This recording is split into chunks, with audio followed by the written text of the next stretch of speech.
WNYC Studios is supported by Odoo. When you buy business software from lots of vendors, the costs add up and it gets complicated and confusing. Odoo solves this. It's a single company that sells a suite of enterprise apps that handles everything from accounting to inventory to sales. Odoo is all connected on a single platform in a simple and affordable way. You can save money without missing out on the features you need. Check out Odoo at odoo.com. That's odoo.com.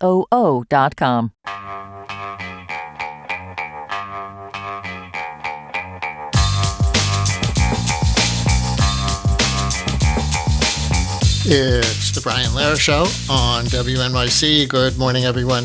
So on yesterday's show, we discussed the results of the congressional primaries, primarily in New York City, right? The focus of most media has been that Mayor Mamdani's three endorsed candidates all won.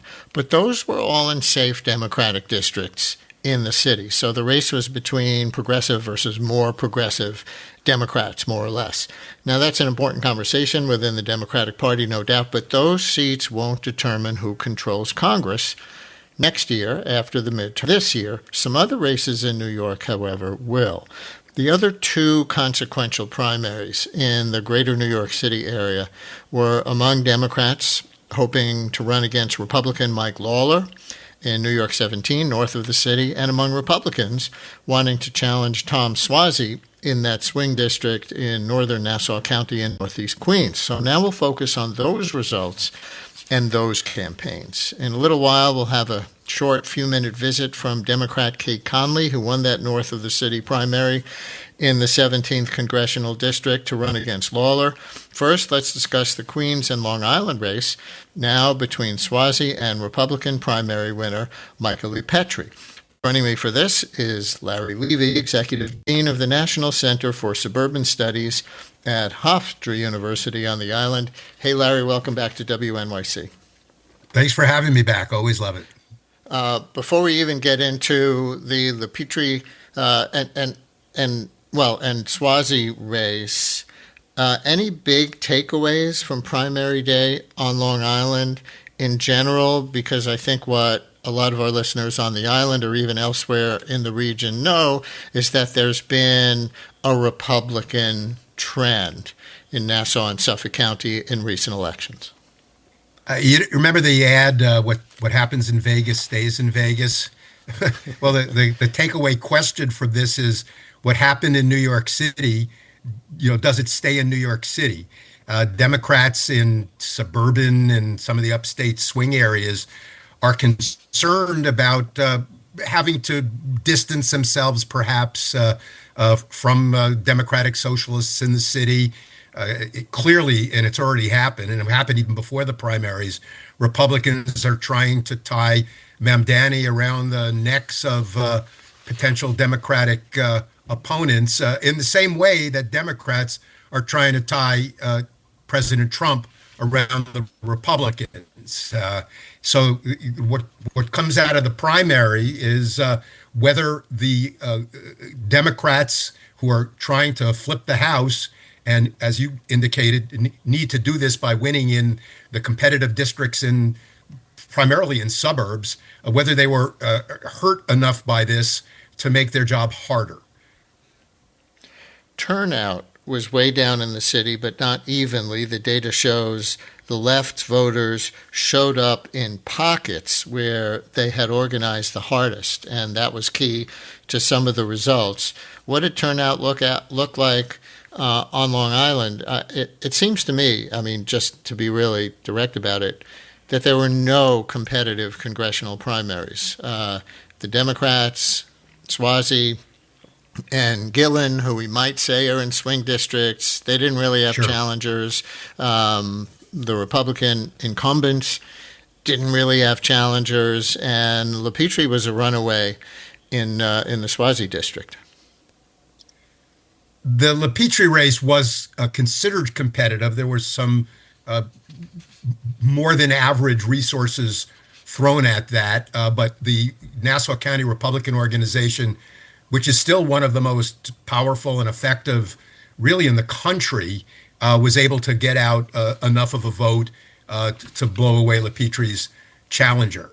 This was a sleepy primary season out in the out on a crabgrass frontier out here, and the real concern is, again, as I said earlier, what happens moving forward? Are Gillen and Suozzi hurt? Will the effort to tie Mamdani around their necks make their reelection bids harder? Will it make it impossible in some of the in the two Republican-leaning districts out east? Those are big questions, and they're not just yokel questions. They're national questions, because arguably New York and its suburbs are alone could flip control of the House, all other things being equal. So we should say about the 3rd New York Congressional District, the one that Democrat Tom Suozzi holds now, and people may remember this was the George Santos district. That's right. That now disgraced and out of Congress fabricator, fabulist, I think is the word that got attached to him a lot. That's a kind word, Brian. But in that race just a couple of cycles ago, he won. We should say Trump won in this district in 24, even though the Democrat Suozzi won for Congress. A good starting point? Yeah, I mean, at this point, 2026 looks very different than 2022. To borrow a cliche, the wind was blowing in the faces of Democrats back then for a variety of reasons, mostly tied to President Biden's unpopularity. In 2026, those winds are blowing at the backs of the Democrats due to primarily Donald Trump's unpopularity. And both parties seem determined to turn this into a proxy between Mamdani and Trump, neither of whom are on the ballot in this November.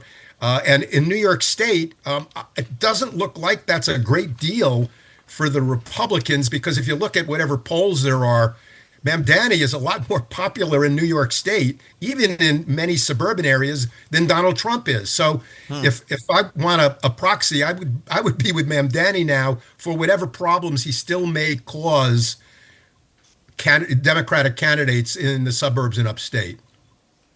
Listeners in the 3rd Congressional District or anywhere on Long Island, you're welcome to call in with Larry Levy and preview the race yourself in that Congressional District in particular, or any of the others on the island, if you think there are any kind of sleeping dog races out there that we're not saying are competitive right now. 212-433 WNYC,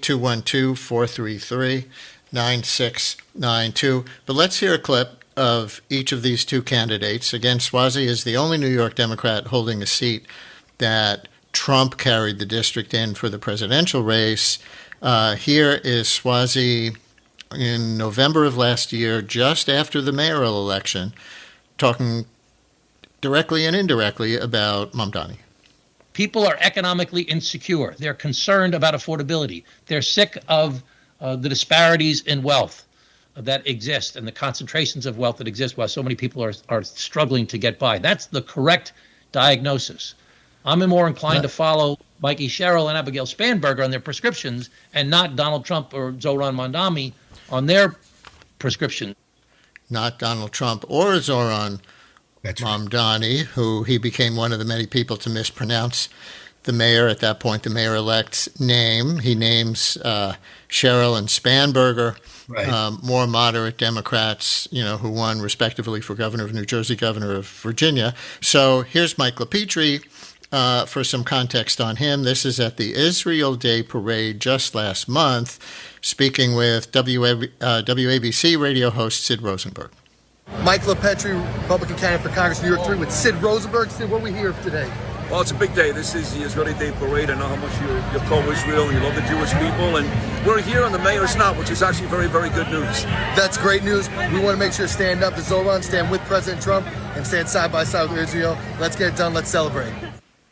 All right, it actually sounded like LaPetrie was the host there, and Sid Rosenberg, who is actually the radio host, was the guest. So I don't know if that's from a LaPetrie podcast or something, but it gives you the idea of where his strategy is. He's trying to tie Swazi to Mamdani, with Israel as one example of a wedge, right? Yeah, and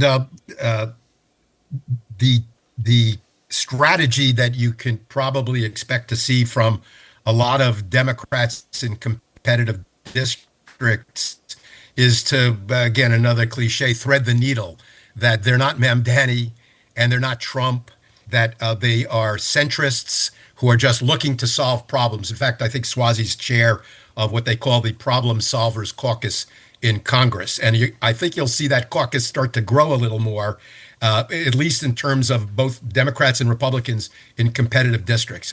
You asked if there was a race on Long Island that could be a sleeper.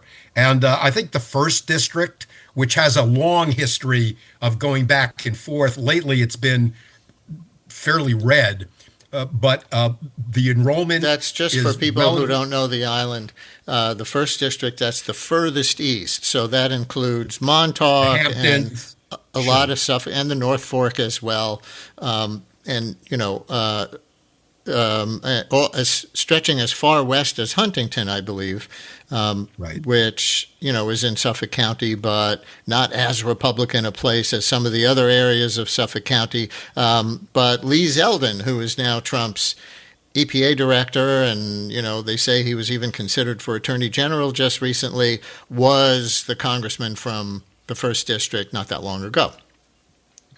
Yeah, and when Zeldin was running for governor, you got a huge turnout in that district, which certainly helped candidates in 2022. When you had Trump on the ballot with things going relatively well for Republicans in 2024, that also helped Nick LaLota, the Republican incumbent. Well, now Trump is a negative. Zeldin's not on the ballot. And where LaPetrie, where the Republican candidates for Congress in Nassau could be helped by a surge of support for Bruce Blakeman, who's the county executive, I don't think Blakeman is the kind of vote drawer way out in Suffolk County to be a positive. So that's a race to keep an eye on. And again, the same thing you could argue for Gillen and Swazi in the other direction, because again, Blakeman could draw a vote that could help bring out more Republicans than you might see, and possibly overcome the Trump problem. You want to take a little more of a detour into Bruce Blakeman world? Again, for people not familiar with the island, he is the Nassau County executive. He has trended, I think, he's an older guy. He's in his 60s or even 70. He may be 70, but he's adjacent. Gradually trended more to the right in the Trump era from being a relatively more moderate Republican previously, and he is the Republican nominee against Governor Hochul for the fall after Trump failed to give Elise Stefanik enough support to make that a real race, and some other dynamics there. Hochul leads by a lot in the polls. I don't know if you think it's going to get more competitive, but maybe you can talk a little bit about what makes Bruce Blakeman that prominent a Republican figure in New York State as we head toward this gubernatorial race. One of the things is that makes him prominent is that he wants to be prominent. He's cultivated not just local media, but also national. He's a frequent guest on Fox News. And you're right. He went from being almost a green Republican, very pro-environmental. He came out of the box even announcing his race for governor as a pro-choice Republican, which is still causing him problems with Republicans upstate who consider him a so-called rhino Republican in name only. He's a professional politician, and I don't mean that in a cynical sense. He's been around a long time, held a lot of offices, and run for a lot of offices. And he has the benefit of a phenomenal local political organization that can get out the vote and raise money. But the reality is that so far he has not raised enough money to be competitive enough to overtake Kathy Hochul in a state that is heavily Democratic. And the real question with national implications is whether he will be able to run well enough to help or to not hurt a guy like Mike Lawler or Nick Loadout on the East End.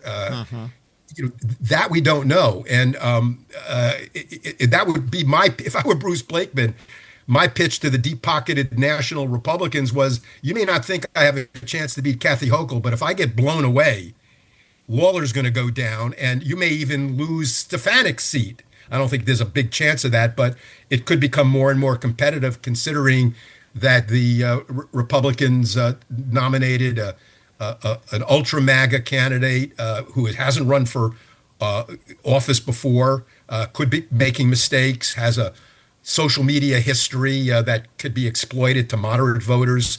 So Blakeman has always been a wannabe. He's always looked for the next shiny object. Sometimes he's succeeded, sometimes not. But his real impact is most likely to be in the races on Long Island. Interesting to watch that seat upstate that Elise Stefanik is retiring from. That's the Adirondacks and places close to the Adirondacks. Very conservative district. That's been Republican for a long time. Sure. So if that becomes a swing district, that would really be news. Here are a couple of texts from listeners on the LaPetrie-Suozzi race. One is a Democrat critical of Suozzi. It says, I live in New York 3. Suozzi has alienated a lot of the door-knocking troops with his loud support of Israel and unnecessarily loud derision of Mamdani during the campaign. He wastes time giving cover to Republicans via the Problem Solvers Caucus that accomplishes nothing. That's a bipartisan caucus that he's co-chairman of in the Senate. And it goes on from there. The other one says, do you think it's time to start questioning Nassau and Suffolk County Democratic Committee leadership? The political machine seems to only be working for a few people. Let's take that first one first. And I think it reflects a broad lack of enthusiasm for Tom Suozzi for some of the ways that he's positioned himself. Let me be clear, a lack of enthusiasm. Yeah, I was going to challenge in the left part of the party. Right. I was going to challenge the word broad, but you took it back, so I don't need to. There are segments of the Democratic Party, the folks who got out the vote and had that impact in the New York City, who are not happy with Suozzi, but they are a relatively small portion of the electorate on Long Island, and in fact, they can be used as a foil by guys like Suozzi and Gillen to say, "Hey, I'm going to be a bulwark against Democrats who feel this way or that way." The same way that they'll say, "I will challenge Donald Trump if you don't like him." Politics it's a calculation. It's a numbers game. Did Tom Suozzi understand that he will alienate, as the person said, some Democratic door knocker voters who do get out the vote? Yeah, but he looks at his district and he sees, conservative Asian voters in the Queens part of it. He sees Orthodox Jewish voters in the Nassau part of it, and the growing number of independent homeowners who are fundamentally moderate and cautious and say, I'm better off going with them and risking losing the others because the former is much bigger. And what do you say to the other texter who asked if it's time to start questioning Nassau and Suffolk County Democratic Committee leadership if they keep losing out there? And again, Suozzi's district straddles Queens and northern Nassau County, but in general, the Democrats have been losing on Long Island. So is it a leadership failure in your estimation? Well, I mean, it could be. This is something that's debated all the time. You also could argue that a lot of the problems in recent years in county and town elections, which go back and forth, by the way, has to do with things that have nothing to do with Nassau County and everything to do with the perception of the party brand, as reflected from Washington and Albany. Bail reform, which when that first became an issue, I have to admit I poo-pooed it. I didn't think it would have any legs, but it was devastating out in the suburbs and cost Democrats seats down to dog catcher, and just like Donald Trump's plunging approval rating is going to cost Republican candidates who have otherwise good records, been around a while. So it could be a mix of not having the people in place to get out the vote, but it also could be that you've got a real bad hand that has come to you from Washington and Albany as a Democrat. Tom Suozzi and Mike LaPetrie engaging for the swing district known as the 3rd Congressional District of New York State in Northeast Queens and the northern part of Nassau County.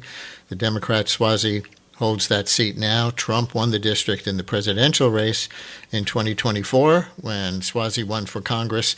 We will follow this race and will certainly invite both candidates as the general election season progresses. For today, we thank Larry Levy, Executive Dean of the National Center for Suburban Studies at Hofstra. Larry, always good to have you. Thanks. I never take it for granted. Always love to come on. And next, we head up north of the city for that other major swing district race that's in the immediate suburbs. This is the one that Republican Mike Lawler holds, and we're going to talk to the winner of the Democratic primary this week to run against him, Cait Conley, and then to north of the city journalist to analyze that race for us. Stay with us.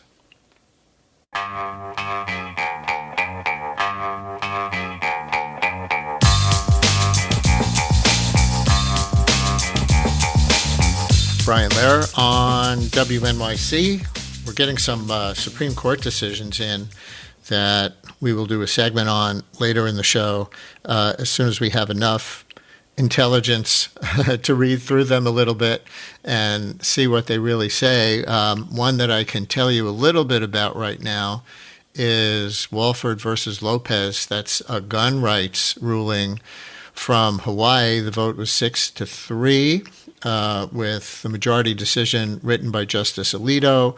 The court held that the Hawaii law is unconstitutional. In this case, it was a law that bars gun owners with concealed carry permits, even though they have concealed carry permits, from bringing their guns onto private property unless they have the explicit permission from the property owner. Well, the gun rights people won that case.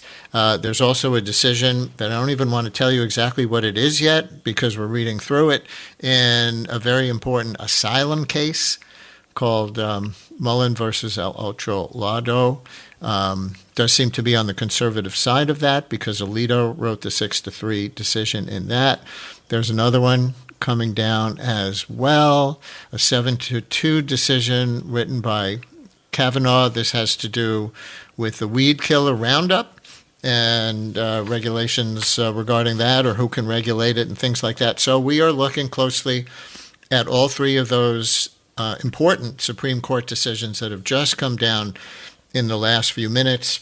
We have a Supreme Court watcher, a lawyer who's an expert on these things, reading through them. And a little later in the show, we will do an explicit segment on that when we know enough to not be stupid about these Supreme Court rulings. Okay, so that's coming up. Just wanted to let you know. But we're going to continue first to talk about the primary results from Tuesday's New York primary, in particular on today's show, after we did the New York City ones yesterday that were really Democrat on Democrat for seats that will remain Democratic seats. Now we're looking at the two in the immediate area that are swing districts. We just talked about the Tom Suozzi seat on Long Island, now to the Mike Lawler seat in New York 17, Republican Congressman Mike Lawler in that Tappan Zee Bridge district, as I call it, that includes all of Rockland County, Westchester from Tarrytown at the foot of the bridge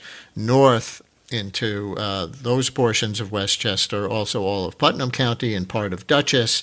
And we're going to talk briefly, before we talk to a reporter who's covering that race, we're going to talk to the winner of that, depending on how many candidates you considered serious, 4 or 5 way race in the Democratic primary, and that is Cait Conley. Ms. Connley, congratulations on your win. Welcome back to WNYC. Brian, thank you so much for having me, and it is awesome to be back and humbling to be back as the nominee. And, of course, you were on when we did the forum on this show with 4 of the candidates. So most prominently, you beat Beth Davidson, Rockland County legislator, and Effie Phillips Staley, who was running to the left of the two of you. Why do you think you won? Well, first, I have to give tremendous credit to the folks who ran in this race with me, my primary mates. All incredible people who were doing this for the same reason. We shared the same mission, and that was to take the seat back from Mike Lawler and give the people in New York 17 a leader of character that they can believe in and trust again is going to be looking out for them and not Mike Lawler's own political ambitions and interests. And so I'm so proud of the coalition, Brian, that we did build over the last 15 months across all 4 counties. I think showing people what we're going to fight against, but also what we're fighting for, and just unifying them and getting them to understand that this is going to be a hard fight in November, but an incredibly important fight, not just for New York 17, but as you're talking about the Supreme Court and these other things that are at stake in other districts, a really important fight for the country. You just used the word fight a number of times. I was looking at your campaign website again the other day and saw the lead line on page 1, which characterizes you as a fighter. We were just talking in the earlier part of the segment about Tom Suozzi, who's running in a primarily suburban district to hold his seat. As a Democrat, you're running as a Democrat to try to take the seat, obviously, from Mike Lawler. And do you describe yourself similarly to Tom Suozzi as kind of a suburban New York Democrat that you don't really support Mamdani's agenda all that much and you don't really support Trump's agenda, clearly, that you're somewhere in between? I think taking a step back, the reason I'm doing this, Brian, is, I'm watching the country that I was willing to die for, and I've lost countless friends fighting for, becoming something I barely recognize, where working families are struggling to make ends meet, and our nation's future, we're not on a path where our best days still be ahead of us, and we have to fix that. And so when we talk about what are we doing, why are we doing this, what are we working towards, what are we fighting for, I think what you are seeing across the board is people who want a government that's actually going to solve their problems. And that kind of political dysfunction that we've seen over the last several years, people are sick of it. They're frustrated by it. It's failure. And so they want people that they trust are going to get in there, not just to hold the position, but to do something about it. And with that, solve the very real problems they're facing. I talk to people here in the district, Brian, who 20 years ago, in the same house, working in the same job, felt really good. They could pay their bills, take their family on vacation once a year. They felt good about their prospects and where they were. And today, those same people in the same job, in the same house, can barely make ends meet. We got to fix that. Well, the nation elected Trump in 2024 in no small part because a lot of voters were saying the same things that you just said about affordability and blamed a lot of that on the Biden administration and therefore on the Democrats. What are you saying you would advocate differently from Mike Lawler that would play to swing voters' concerns about affordability? I think we have to objectively acknowledge that the affordability crisis did not happen overnight. It didn't happen in just 1 or 2 administrations. This has been something that's been building for years. And understanding the very real solutions that are going to be necessary to address the problems that have led to this affordability crisis. Because there is no single issue. There's no single solution. But what I will tell you is this administration, since day one, has committed itself to benefiting its billionaire backers and to exploiting the government for every drop it can make, instead of actually tackling those issues and fighting for solutions to make people's lives better. And Mike Lawler, instead of standing up to it, instead of actually fighting for the people of his district that he has the privilege of representing, has bent the knee to Donald Trump at every turn. He has a 100% voting record with Donald Trump. He supported H.R. 1, the one big ugly bill, that sit there and ripped Medicaid and healthcare access away from some of our most vulnerable, cut tens of millions of dollars from food assistance programs at a time where people are struggling to pay their electric bill and their grocery bill. You know, they're making trade-offs between whether or not to fill the tank or fill the grocery cart. And so when you talk about the differences between us, Mike Lawler will sit there and tell you he's fighting for people, but his actions are what define him. And the only person he's fighting for is himself. He would argue that he's rated by independent groups as one of the most bipartisan members of Congress, and he would argue that the Democrats are trending socialist, and by putting even somebody like you in office who may not identify with the Mamdani wing, and I'm going to ask you again more explicitly how much you do or don't, but that by enabling a Democratic majority, they're enabling the Mamdani wing, those kinds of candidates that he endorsed in New York and others around the country who are similar, to do things that are going to be too radical for the American people. How would you respond to that? I think what we saw with Mamdani's election last year was a frustration with people who feel like government has just accepted that really hard problems like child care, like rising costs, like housing and affordability are just too hard for government to solve. And you saw leaders come up saying, I don't believe that. I believe government's job is to do the hard. And I think the other thing that we see appealing or to voters in the Democratic Party is a fighter, like someone who's going to come in and say, this is wrong, we need to do better. I think that's what we saw Tuesday night, you know, with folks who represented that sense of, I want to fight for what we believe people need.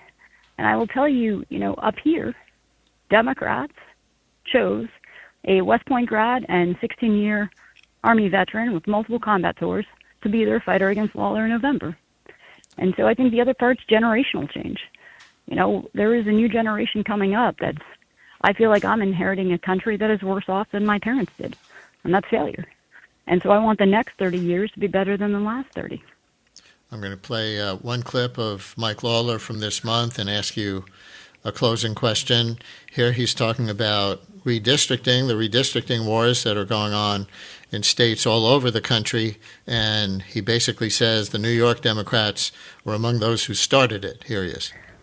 The Democrats in New York have tried multiple times to change the maps, multiple times to get a partisan advantage in New York because they have absolute power and they think they can get away with it.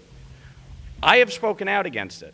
I have pushed back against it. I've introduced legislation, by the way, to ban it nationwide, to say mid-decade redistricting cannot occur nationwide, to ban partisan gerrymandering, to require independent redistricting commissions nationwide. So I've actually put my money where my mouth is on this. So do you support the more, I think we can say, partisan redistricting that the Albany Democrats are trying to put forward? I believe voters should choose their politicians and politicians should not choose their voters. But I think what we have to hear in Mike Lawler's comments there and acknowledge is the hypocrisy, right? And this is what Mike Lawler does. He'll introduce bills to say he did something that he knows are going nowhere, just so he can say he did it. And this goes back to what people are sick of, politicians who put on a show to hide the fact that they're not delivering. And that is Mike Lawler's tenure in New York 17 as our representative. Somebody who talks a big game, but then when push comes to shove, he will cave every time to Donald Trump's agenda, and we are literally paying the price. And so, look, I am very much looking forward to taking this fight to him, to taking this on in November, and showing people that New York 17 can absolutely be represented by a Democrat who can get out there and appeal not just to Democratic voters, but to voters of different parties who still share our values. And that's what this is about, trying to lead by example. So last issue, do you think you and Congressman Lawler are going to be different on issues pertaining to Israel? Those were so front and center in many of the primaries this year. I think I've been pretty loud about calling for the importance of focusing on how do we get to the two-state solution, investing in the reconstruction and methods to ensure the endurance of a ceasefire.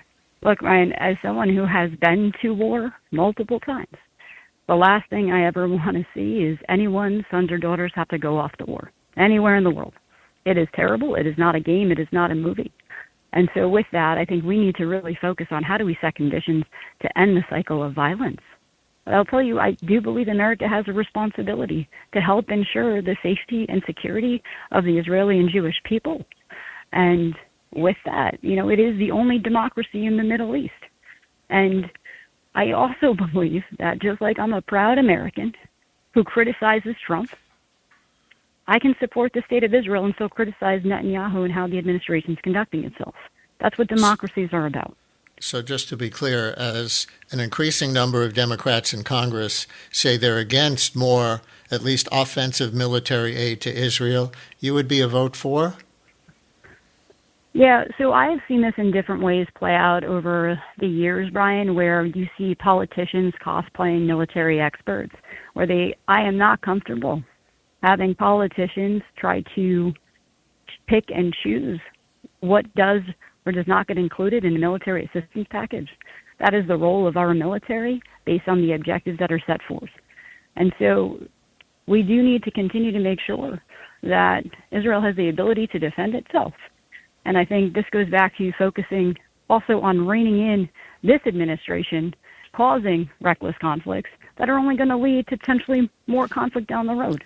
And what I mean by that is the war in Iran, where we woke up on a Saturday morning to find that this administration got us into yet another war in the Middle East without a plan, without an exit strategy, without the support of the American people, and without congressional authorization, led by what I believe will go down as one of the most incompetent cabinets in our nation's history, people like Pete Hegseth, who should have never been confirmed.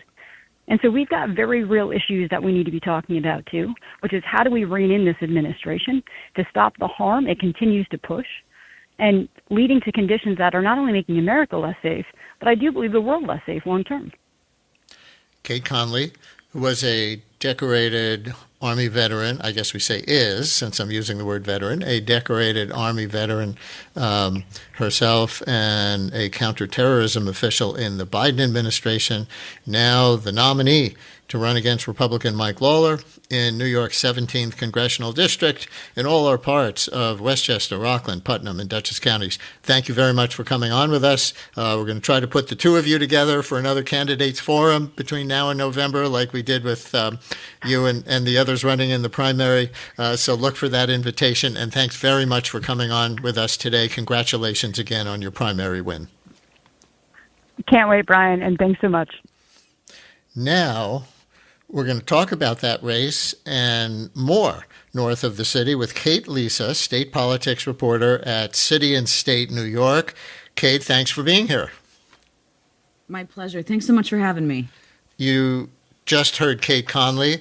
I don't know if she made any news there, anything that jumped out at you that would prompt a news story, or if those are, the kinds of things she's been saying throughout the campaign. But what were you thinking listening to that exchange? I thought that I had interviewed Cait Conley before, probably, let's say 6 weeks or so before the primary. And I think, her messaging has stayed pretty consistent. It sounded very similar to, a lot of the, you tried to follow up and pin her down on some things, which I think was good. But no, it sounds like that messaging it was successful, obviously, for her as she in winning the primary so decisively as she did. But no, I think we're going to have to wait a little bit and see if to see how the differences between her and Mike Lawler really develop in the coming months ahead of November 3rd. So there's been so much focus on these DSA-backed, or Brad Lander, who was Mamdani-backed, not explicitly DSA-backed, victories in Democratic primaries in New York City, coverage as, oh, the Democratic Party is trending further to the left. But when we look even at the suburbs of New York City, in this relatively progressive part of the country, we were just talking about Tom Suozzi holding that swing district seat. He certainly is not a Mamdani Democrat. And we see Cait Conley having defeated Effie Phillips Staley and Mike Sachs, who were running more from the left flank of the party, and then also looking, even a little more up from the city in the Hudson Valley. We have Democrats Josh Riley and Pat Ryan, definitely not Mamdani Democrats, I think it's fair to say. But give us the lay of the land as somebody who covers the various members of Congress in the Hudson Valley. If we look at New York congressional races with a wider lens than just those three in the city, what are we seeing? Yeah, sure. So, as you mentioned here, those are really the core battleground seats in the state of New York. This state has become all of a sudden, a really a stronger competitive playing field, right?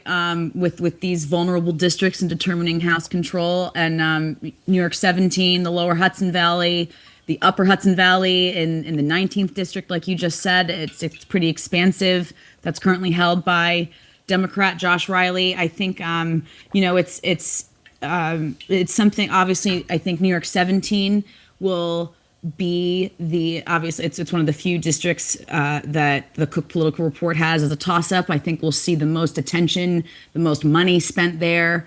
But same going farther upstate with the 19th district. I think that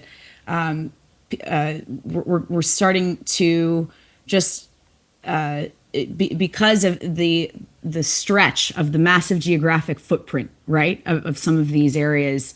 You just don't know how it may go. So it's just very high stakes, and we've seen these all of these seats flip one way or the other, and there are so many factors here, right? From the economy to how I guess it depends also what's going on with the war by that time. I think there's a lot of things that we still don't know what the picture will look like by November. That will determine, but who could come out on top. But obviously, it's going to be tremendously competitive, and probably will get a little bit nasty, and it'll be interesting. So I'm definitely looking forward to continuing covering it and seeing what comes of it.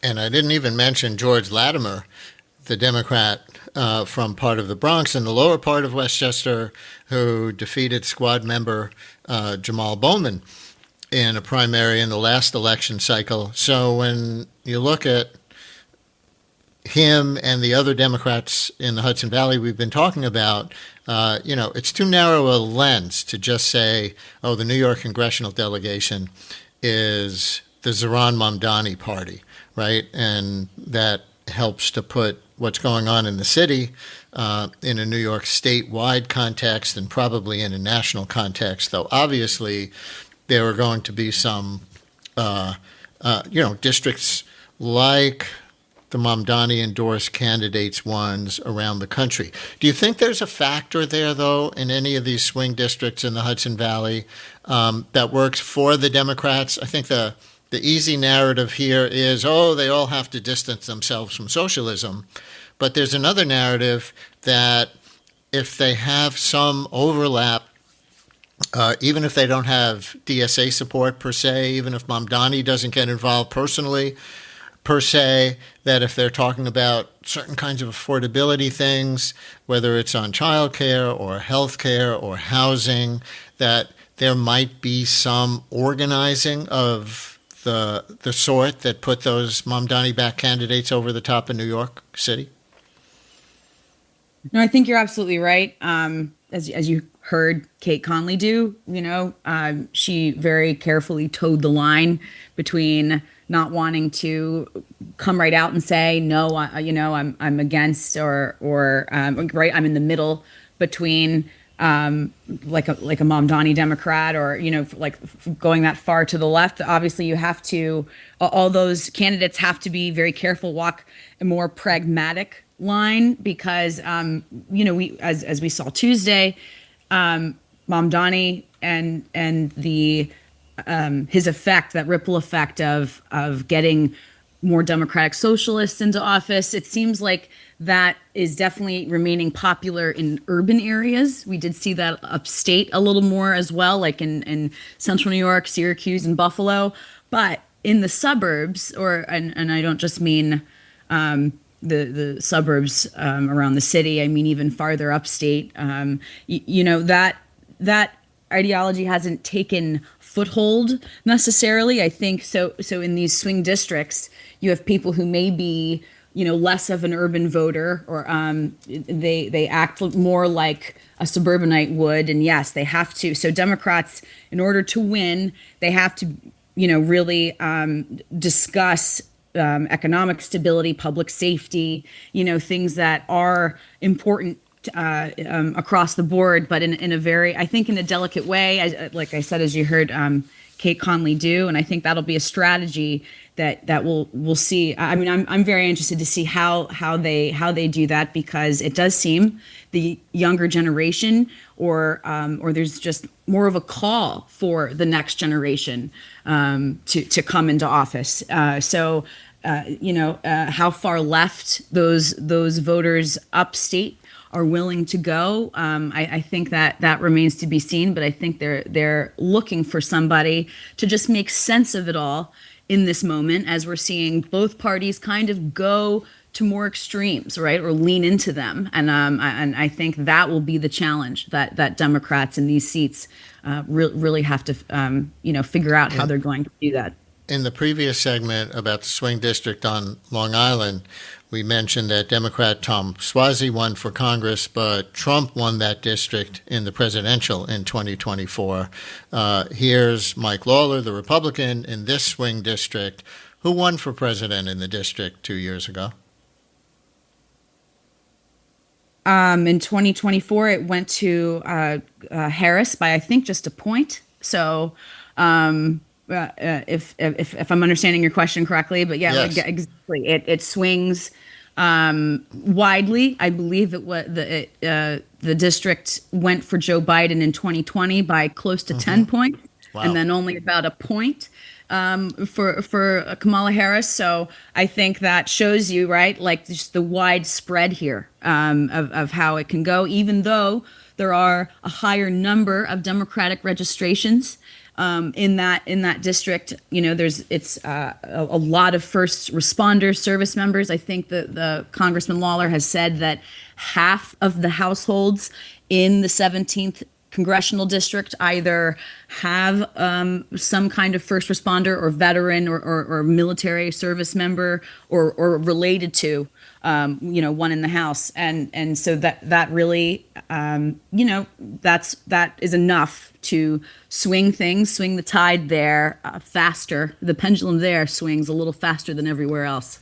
And probably one of the reasons that some Democrats in the primary chose Kate Conley, because of her military background and national security background. So we'll see how they both engage on that. Just one more question about Pat Ryan. Very interesting character as, a Democratic member of Congress from the Hudson Valley. He did endorse Mamdani in the race last year for mayor of New York City. He took a stand on that, and he took that stand, not the Cuomo stand. But at the same time, I read a couple of weeks ago that he has started a kind of think tank or PAC, or you tell me what it is, that's intended to support moderate Democrats around New York State. So how does that all fit together with respect to who Pat Ryan is? And then we're out of time. Sure. Yeah, there is, as you just highlighted, there's a very complex, I think, calculated alliance there.